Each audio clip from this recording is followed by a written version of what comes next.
अस्सलाम वालेकुम। लैब 6 हमारी शेयर्ड मेमोरी के टॉपिक पे है और इसमें बेसिकली हमने इंटर प्रोसेस कम्युनिकेशन को देखना है। होपफुली इसका थ्योरी का लेक्चर हो चुका होगा। हम सबसे पहले इसका थ्योरेटिकल कॉन्सेप्ट रिवाइज करते हैं और फिर हम प्रैक्टिकल इम्प्लीमेंटेशन की तरफ जाएंगे। तो इसमें शेयर्ड मेमोरी हम यूज़ करते हैं for the inter process communication के लिए, यानी जब प्रोसेस आपस में कम्युनिकेट करना चाह रहे हो तो वो इस कॉन्सेप्ट को इम्प्लीमेंट करेंगे। अब इस कॉन्सेप्ट को इम्प्लीमेंट करने के लिए हमारे पास 4 डिफरेंट फेजेज़ हैं जिनसे गुजर के हम ये प्रोसेस इम्प्लीमेंट कर सकते हैं। सबसे पहला वाला हमारे पास है एलोकेशन वाला, यानी प्रोसेस को सबसे पहले मेमोरी सेगमेंट है उसको एलोकेट करना है। यानी वो ये मेमोरी सेगमेंट एलोकेट करके ये डिक्लेयर कर रहा है कि ये मेमोरी सेगमेंट है जिसको कि मैं यूज़ करूँगा फॉर प्रोसेस कम्युनिकेशन। इसके बाद जो जो प्रोसेस उस मेमोरी सेगमेंट को यूज़ करके कम्युनिकेशन करना चाहता है उसको अपने आप को अटैच करना है उस मेमोरी सेगमेंट के साथ। तो जो सेकंड स्टेप बनता है हमारा वो अटैचमेंट वाला है। फिर जब एक मरतबा प्रोसेस ने उस मेमोरी सेगमेंट को यूज़ कर लिया तो उसको चाहिए कि वो अपने आप को डीअटैच भी करेगा वहाँ से, और फाइनली जब वो सारे प्रोसेसेस आपस में कम्युनिकेशन कर चुके होंगे तो वो उस मेमोरी सेगमेंट कम्युनिकेशन कंप्लीट होने के बाद उस मेमोरी सेगमेंट को हमने डी एलोकेट भी करना है। तो ये 4 फेजेस से गुजर के हमारा इंटर प्रोसेस कम्युनिकेशन, जो memory shared inter process communication है, वो यहाँ पे इम्प्लीमेंट हो जाती है। ये सारे प्रोसेसेस बेसिकली फंक्शंस हैं, यानी इन इन हर एक फ़ेज़ के अंदर हम एक फ़ंक्शन देखेंगे जो कि इस फ़ेज़ को इम्प्लीमेंट कर रहा होगा। तो एलोकेशन से स्टार्ट करते हैं। सबसे पहला हमारा है एलोकेशन वाला, यानी एलोकेशन में क्या होता है कि प्रोसेस सबसे पहले मेमोरी सेगमेंट को रिज़र्व करता है, और इस काम के लिए हम जो फंक्शन यूज़ करते हैं वो एस एच एम गेट, यानी शेयर्ड मेमोरी गेट, ये वो फंक्शन है जो हम यूज़ करेंगे। और इसमें कुछ पैरामीटर्स हैं, ठीक है। इसके 3 पैरामीटर्स हैं। हम उन 3 पैरामीटर्स को देखते हैं कि सबसे पहला वाला पैरामीटर हमारे पास एक इंटीजर की होगी जो कि ये बता रही होगी कि हमने कौन सा मेमोरी सेगमेंट जो है वो रिज़र्व करना है, एलोकेट करना है। अब इसमें ये पॉसिबिलिटी है कि जो की हम यहाँ पे स्पेसिफाई करेंगे वो की ऑलरेडी एग्जिस्ट करती हो, यानी कोई मेमोरी सेगमेंट उसी की से पहले से बना हुआ हो। तो ये भी पॉसिबिलिटी हो सकती है। इस पॉसिबिलिटी को ख़त्म करने के लिए, अवॉइड करने के लिए, हम पहला पैरामीटर ये I P C underscore private pass कर सकते हैं। ये पैरामीटर ये फिर इंश्योर करेगा कि हमें एक ब्रांड न्यू मेमोरी एड्रेस चाहिए, हमें ऑलरेडी क्रिएटेड मेमोरी सेगमेंट नहीं चाहिए, ठीक है। जो सेकंड इसका पैरामीटर है वो हमें बताता है कि हमें कितना, जो मेमोरी सेगमेंट हम रिज़र्व करना चाह रहे हैं उसका साइज़ कितना होगा, और ये साइज़ हम इन टर्म्स ऑफ पेज हम इसे स्पेसिफाई करते हैं। पेज का आइडिया होगा आपको। पेज जो है वो बेसिकली बेसिक मेमोरी सेगमेंट है, और इसका साइज़ आई गेस 4 KB होता है, 4 KB इसका साइज़ होता है। तो हम यहाँ पे सेकंड पैरामीटर में हमने मेमोरी का साइज़ बताना होता है कि कितना मेमोरी सेगमेंट हम रिज़र्व करवाना चाह रहे हैं। और वो मैंने आपको बताया कि हम बताएंगे इस कोडिंग जब चल के देखेंगे आगे, तो उसमें इन टर्म्स ऑफ पेज की टर्म्स में हम वो मेमोरी साइज इसे बता रहे होंगे। थर्ड पैरामीटर में कुछ फ्लैग्स हमने सेट करने होते हैं। वो फ्लैग्स बेसिकली सेटिंग्स को स्पेसिफाई कर रहे होते हैं, और वो सेटिंग्स कौन कौन सी हैं। सबसे पहले हमारे पास I P C underscore create है। ये हमें बता रहा है कि हमने एक नया मेमोरी सेगमेंट क्रिएट करना है। इन केस अगर वो मेमोरी सेगमेंट पहले से एग्जिस्ट करता है तो उसी मेमोरी सेगमेंट की सेगमेंट आईडी रिटर्न हो जाएगी हमें। और इस केस को अवॉइड करने के लिए, यानी हम अगर ये इन्फोर्स करना चाहें कि हमेशा नया मेमोरी सेगमेंट ही क्रिएट हो, तो हम और लगा के ये सेकंड वाला पैरामीटर पास करेंगे एक्सक्लूसिव। ये इस चीज़ को इंश्योर करेगा कि हमें ऑलरेडी क्रिएटेड सेगमेंट नहीं चाहिए, ठीक है। तो आपको हमेशा नया सेगमेंट ही क्रिएट करना है। इसके बाद और लगा के आपने परमिशंस को स्पेसिफाई करना है, जिसमें रीड एंड राइट की परमिशंस होती हैं। तो इसको अगर हम ओवरव्यू लें कि ये फंक्शन कैसा होगा, तो ये है।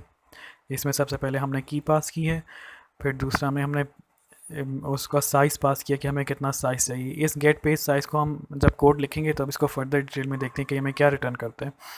और थर्ड पैरामीटर में इसकी क्रिएट हो और एक्सक्लूसिवली क्रिएट हो, और रीड एंड राइट परमिशंस हमारे पास क्या आ रही हैं। जब ये फंक्शन सक्सेसफुली एग्जीक्यूट हो जाएगा तो ये मुझे सेगमेंट आईडी रिटर्न करेगा। जो सेगमेंट इसने एलोकेट करवाया है उस सेगमेंट की आईडी हमें रिटर्न करेगा। इस सेगमेंट आईडी को हम फर्दर यूज़ करेंगे, जो हम आगे जो स्टेप्स हमने देखने हैं, अटैचमेंट वाला, डी अटैच और फिर डी एलोकेट, उसमें हम फिर इस सेगमेंट आईडी को भी यूज़ कर रहे होंगे। तो यहाँ तक अटैचमेंट एलोकेशन वाला काम कंप्लीट हो गया। अब इस प्रोसेस ने अपने आप को इस मेमोरी सेगमेंट के साथ अटैच कराना, या हर उस प्रोसेस ने जो कि इस मेमोरी सेगमेंट को यूज़ करना चाहता है फॉर कम्युनिकेशन पर्पसेस, उसको अपने आप को अटैच करवाना है इस सेगमेंट के साथ। तो अटैच करवाने के लिए जो हम फंक्शन यूज़ करते हैं वो हमारे पास SHM ऐट यानी शेयर्ड मेमोरी अटैच, ये वो फंक्शन है जो हम यूज़ करेंगे।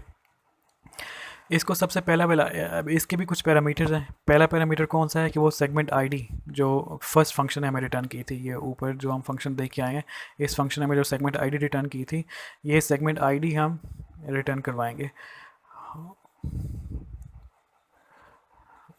और इसका सेकंड पैरामीटर हमें ये बताता है कि वो जो शेयर्ड मेमोरी है वो प्रोसेस की एड्रेस स्पेस पे कहाँ पे अटैच करनी है आपने। ठीक है, यूजुअली हम इस सेकंड पैरामीटर में नल ही पास करते हैं, क्योंकि हम आपकी जो इस लैब के जो कोडिंग टास्क हैं उसमें आपने इतनी डिटेल में नहीं जाने की ज़रूरत है आपको कि आपने उसकी एड्रेसेस भी आप स्पेसिफाई करो कि वो शेयर्ड मेमोरी कहाँ पे अटैच हो। तो हम यूजुअली हम यहाँ पे नल ही पास करते हैं एज अ सेकंड पैरामीटर। और थर्ड पैरामीटर हमें ये बता रहा होता है कि हम जो ये मेमोरी सेगमेंट एक्सेस करने चाह रहे हैं उसकी परमिशंस क्या होंगी। फॉर एग्जांपल उसकी रीड ओनली परमिशन हम सेट कर सकते हैं, हम ये फ्लैग लगा सकते हैं, या हम उसकी जगह पे ज़ीरो लिख सकते हैं। और ज़ीरो का मतलब होगा कि वो रीड एंड राइट दोनों परमिशन में हम उसको उस मेमोरी सेगमेंट को अटैच करवाना चाह रहे हैं। ठीक है, तो यहाँ पे हमारे पास सेकंड स्टेप हमारा कंप्लीट हो गया, हमने अटैच करवाना है। ठीक है, इस फंक्शन के भी हमने 3 पैरामीटर्स देखे हैं। अब जो थर्ड फेज़ था हमारा, उसमें हमने उसको कंट्रोल कर सकते हैं उस मेमोरी सेगमेंट को, और हम उसको डी एलोकेट, ये दोनों एक ही फंक्शन के थ्रू ये दोनों काम होते हैं। कंट्रोल का क्या मतलब है, कंट्रोल में और डी एलोकेट करने के लिए हम ये वाला फंक्शन यूज़ करते हैं, शेयर्ड मेमोरी कंट्रोल। इसमें बेसिकली हम कंट्रोल में उसके स्टैटिस्टिक्स वगैरह देख सकते हैं, और डी एलोकेट में हम उस मेमोरी सेगमेंट जो हमने रिज़र्व किया हुआ था उसको हम अब वापस उसको रिलीज़ करना चाह रहे हैं। तो अगर तो हमने उसके स्टैटिस्टिक्स वगैरह को ऑब्ज़र्व करना है उस मेमोरी सेगमेंट के, तो उसके लिए हमारे पास क्या पैरामीटर्स होंगे। फंक्शन एक ही रहेगा इन दोनों के लिए, कंट्रोलिंग के लिए भी और डी एलोकेटिंग के लिए भी, लेकिन सिर्फ पैरामीटर्स चेंज हो जाएंगे। अगर तो कंट्रोलिंग करनी है फॉर एग्जांपल, तो उसके लिए पहला पैरामीटर अगेन सेगमेंट आईडी ही होगा, जो सेगमेंट आपने रिजर्व करवाया उसका आईडी। सेकंड पैरामीटर में आप IPC_stat स्टैट पास करेंगे। इसका मतलब ये है कि आप उसके स्टेटिस्टिक्स को देखना चाह रहे हैं, और उस स्टेटिस्टिक्स में क्या क्या होता है। डेट होगी हमारे पास कि ये सेगमेंट कब क्रिएट हुआ, किस प्रोसेस ने क्रिएट किया, उस प्रोसेस की आईडी होगी, और इसके अलावा सेगमेंट का साइज़ कितना है, ये तीसरी चीज़ हमारे पास होगी। और इसके अलावा और भी हैं चीज़ें जो इस पैरामीटर में हमारे पास सेव होती हैं। और इसका थर्ड पैरामीटर हमारे पास क्या होगा, इस फंक्शन कॉल का शेयर्ड मेमोरी कंट्रोल, इसका थर्ड पैरामीटर हमारे पास एक स्ट्रक्चर पॉइंटर होगा। अब ये कौन सा स्ट्रक्चर पॉइंटर है, ये जो सेकंड पैरामीटर आपने इसे पास किए ना IPC_stat, ये जो स्टैट्स हैं ये एक स्ट्रक्चर में सेव हुए होते हैं, और वो स्ट्रक्चर कर्नल लेवल का डेटा स्ट्रक्चर होता है। यानी ये एक ऐसा स्ट्रक्चर नहीं है जो आप अपने कोड में खुद से बनाएंगे, ये वो वाला स्ट्रक्चर नहीं है, ये कर्नल लेवल पे ऑलरेडी बिल्ट इन स्ट्रक्चर है। जैसे ही आप एक मेमोरी सेगमेंट एलोकेट करवाते हैं अपनी मेमोरी में, तो उसके साथ ही इस स्ट्रक्चर की वैल्यूज़ भी वो फिल करता है, ऑटोमेटिक फिल होती हैं। ठीक है, और वो स्ट्रक्चर जो है वो ये इस नाम से है हमारे पास, ये SHM_ID_DS इस नाम से हमारे पास वो स्ट्रक्चर है। इस स्ट्रक्चर का आप एक पॉइंटर क्रिएट करेंगे, और वो pointer as a third parameter इस फंक्शन को पास करेंगे, और फिर उस फर्दर उस पॉइंटर को यूज़ करते हुए आप डॉट लगा के फॉर एग्जांपल उसका साइज़ वाला पैरामीटर एक्सेस कर सकते हैं, उसका डेट वाला पैरामीटर एक्सेस कर सकते हैं, जिस प्रोसेस ने उसको क्रिएट किया है वो पैरामीटर आप एक्सेस कर सकते हैं। तो ये हम नीचे एग्जाम्पल में चल के देखेंगे कि ये स्ट्रक्चर कैसे यूज़ हो रहा होता है।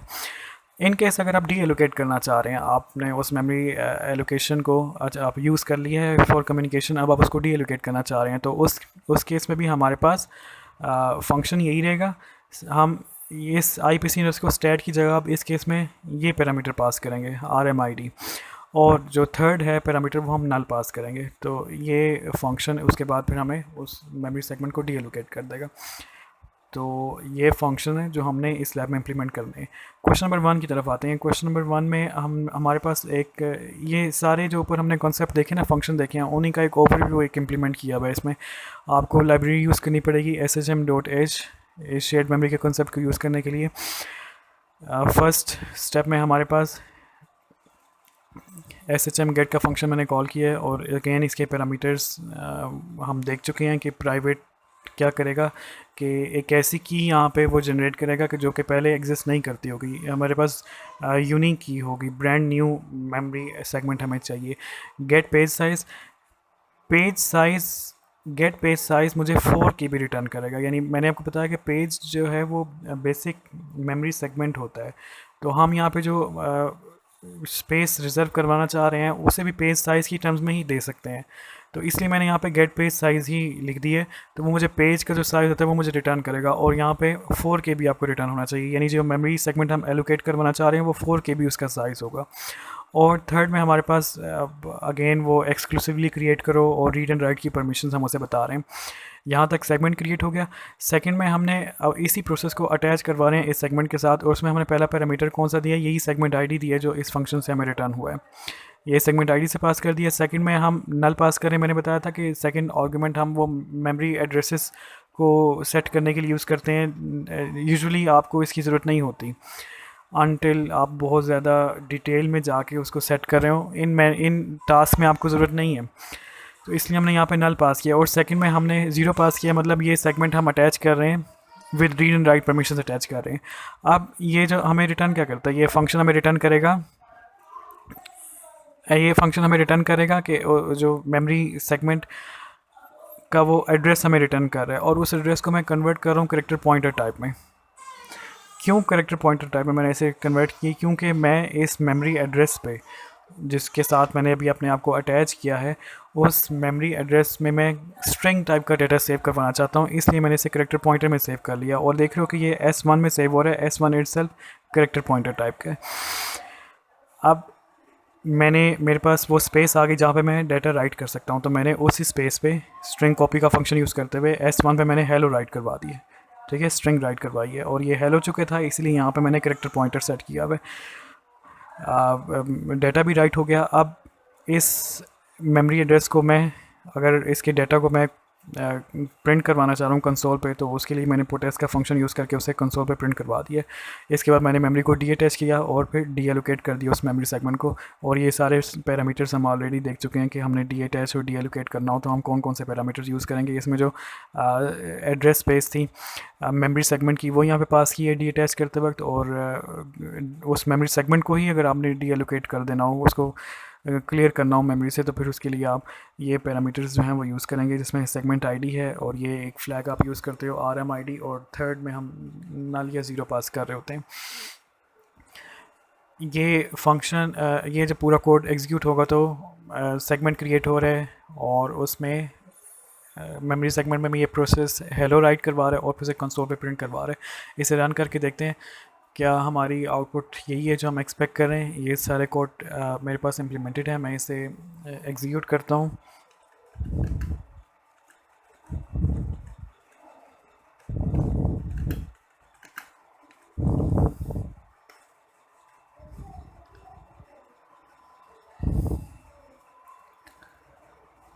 कंपाइल के बाद इसे रन करते हैं, तो हेलो मेरे पास कंसोल पे प्रिंट हुआ हुआ आ रहा है, एग्जैक्टली जैसा कि हम एक्सपेक्ट कर रहे थे। एग्जाम्पल 2 में फर्दर इन चीज़ों को एलेबरेट किया हुआ है। इसमें हमारे पास मेमोरी सेगमेंट एलोकेट करवाया हुआ है, और मुझे ये सेगमेंट आईडी यहाँ पर मेरे पास सेव हो रही है।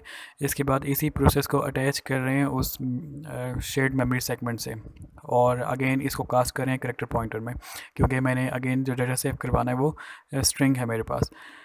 इसके बाद हम ये जो नेक्स्ट काम आप देख रहे हैं, इसमें जो हमने ऊपर डिस्कस किया था कि कर्नल लेवल पे एक स्ट्रक्चर होता है, जिस स्ट्रक्चर के अंदर जो भी मेमोरी सेगमेंट क्रिएट होता है वो उसकी अब डिटेल जो हैं वो सेव होती हैं। तो मैं ये चाह रहा हूँ इस नेक्स्ट कोड में, मैं ये चाह रहा हूँ कि मैं शेयर्ड मेमोरी सेगमेंट का जो टोटल साइज़ है मैं उसे प्रिंट करवाना चाह रहा हूँ कंसोल पे। ऑब्वियसली वो साइज़ जो है वो मेरे पास स्ट्रक्चर में सेव हुआ है। स्ट्रक्चर जो है वो कर्नल लेवल का बिल्ट इन स्ट्रक्चर है, मुझे उसका पॉइंटर बनाना पड़ेगा, और उस पॉइंटर के थ्रू उसका एट्रीब्यूट या साइज़ वाला एट्रीब्यूट गेट करके उसको प्रिंट करवाना पड़ेगा। तो सबसे पहले जो स्ट्रक्चर की जो इंफॉर्मेशन है वो हम उठाते हैं ये शेयर्ड मेमोरी कंट्रोल का फंक्शन यूज़ करके, और उसको मैंने इस बफर में डाल दिया। अब ये बफर की टाइप क्या है, ये एक चीज़ नोट करने वाली है। ये बफर की टाइप मेरे पास शेयर्ड मेमोरी ID_DS ये इसकी टाइप है। ये वो कर्नल लेवल का स्ट्रक्चर है जिसकी हम लोग बात कर रहे हैं। इस स्ट्रक्चर में इसकी डिटेल्स जो हैं वो सेव हो जाएंगी, और वो डिटेल बहुत सारी होती हैं। हमारे पास साइज़ है, प्रोसेस आईडी है, डेट है, ये डिटेल्स होती हैं इसमें। अब इसमें से हम लोग इंटरेस्टेड हैं सिर्फ साइज़ को गेट करने के लिए, तो मैंने इस बफर से dot shared memory underscore segment size, ये मैंने इसके एट्रीब्यूट गेट किए।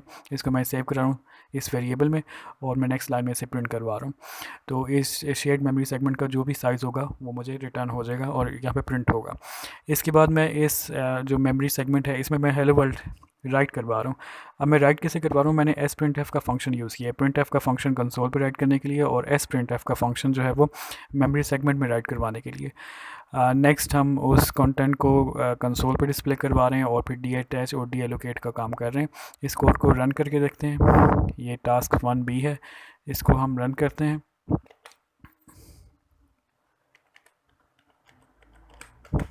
तो यहाँ पे मेरे पास पहले शेड मेमोरी अटैच एड्रेस से 4 है जो हमने प्रिंट करवाया हुआ था।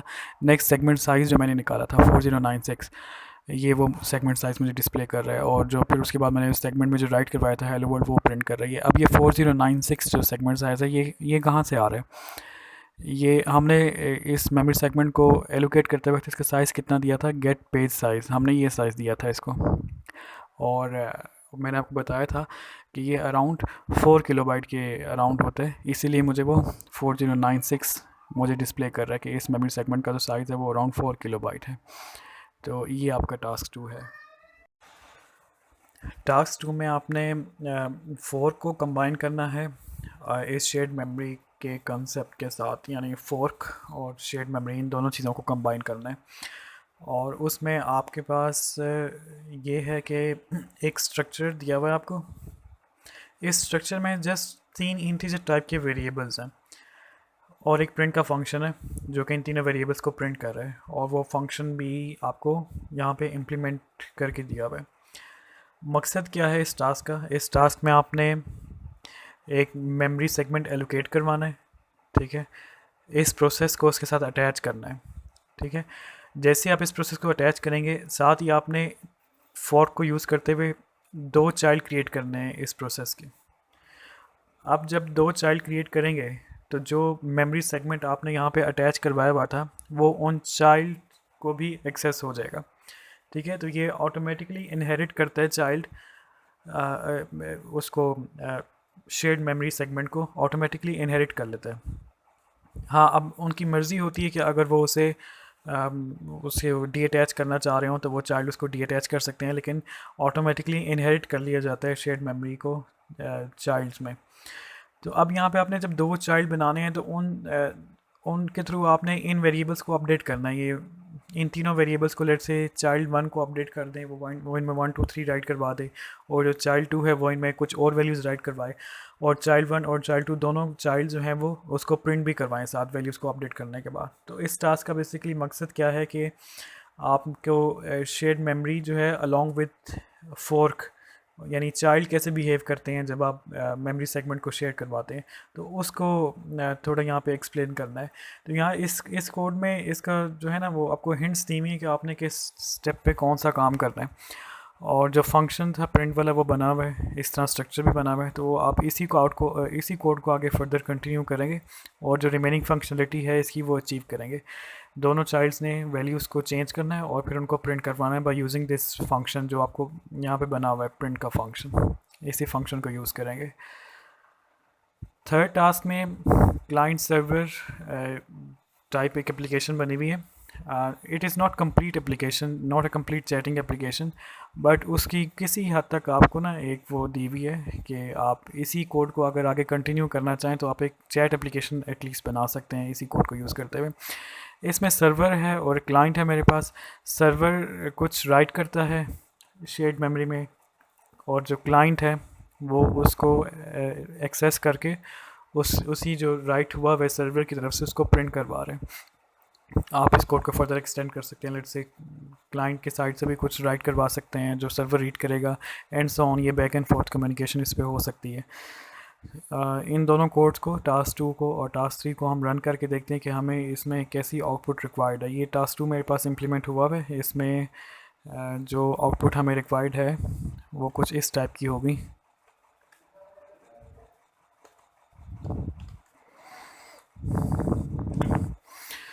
चाइल्ड 1 और चाइल्ड 2 दोनों वेरिएबल्स को चेंज कर रहे हैं और वो चेंज वैल्यूज़ हम यहाँ पे दिखा रहे हैं। टास्क 3 जो है वो क्लाइंट सर्वर है, उसके लिए आपको उसको एग्जीक्यूट करने के लिए आपको 2 टर्मिनल चाहिए होंगे यूबंटू के। एक ऑलरेडी ओपन है, दूसरा हम ओपन कर लेते हैं।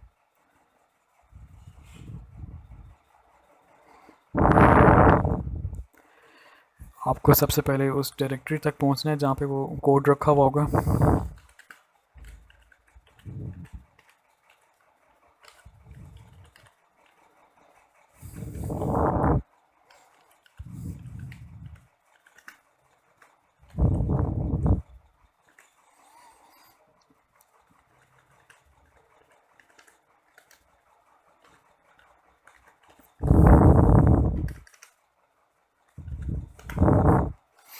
अब मैं एक साइड पे सर्वर वाला कोड चलाता हूँ और दूसरी साइड पे क्लाइंट वाला। सर्वर वाला कोड राइट क्या करवा रहा है, हेलो हेलो का वर्ड जो है वो सर्वर राइट करवा रहा है और यही क्लाइंट जो है वो रीड कर रहा होगा उसे और उसे कंसोल पे डिस्प्ले करवा रहा है। ठीक है, तो हम यहाँ पे दोनों क्लाइंट एंड सर्वर को सर्वर और क्लाइंट दोनों ओपन कर लिए मैंने यहाँ पे। अब आप पहले सर्वर को एग्जीक्यूट करते हैं।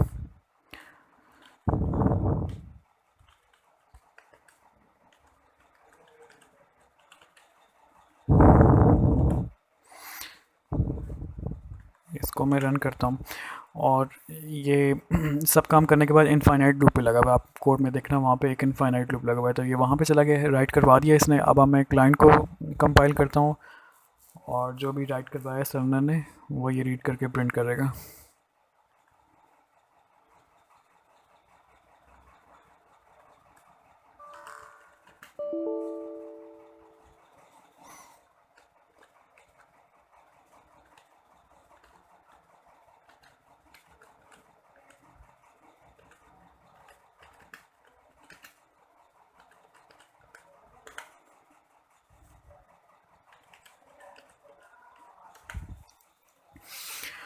हाँ एग्जैक्टली, हेलो का कीवर्ड मेरे पास यहाँ पे प्रिंट हो रहा है। तो ये क्लाइंट सर्वर कोड था, इसको भी आप देखें, इसको फर्दर इसको चेंज करें आप for the sake of your own practice, और इसमें देखें कि आप इसको फर्दर एक्सटेंड करके कंप्लीट चैट एप्लीकेशन पे कैसे ले जा सकते हैं। तो ये टास्क हैं आपके और ये टास्क आपने सबमिट करवाने हैं। जो टास्क 1 है उसमें अगेन आपको अपनी चला के उसको जो आउटपुट है वो क्या आपने देखी है वो आपने एक्सप्लेन करनी है और उसकी आउटपुट की स्नैपशॉट भी लेनी है। टास्क 2 में आपने कोड को कंप्लीट करना है, वो कोड आपने लिखना है, वर्ड डॉक्यूमेंट के अंदर ही लिखना है। और टास्क 3 में भी आपने जो इसको रन किया है और उसके बाद क्या आउटपुट आपने ऑब्ज़र्व की है वो आपने टाइप करनी है। तो ये इसकी सबमिशन में एक वर्ड डॉक्यूमेंट आपने सबमिट करवाना है कैनवस पे।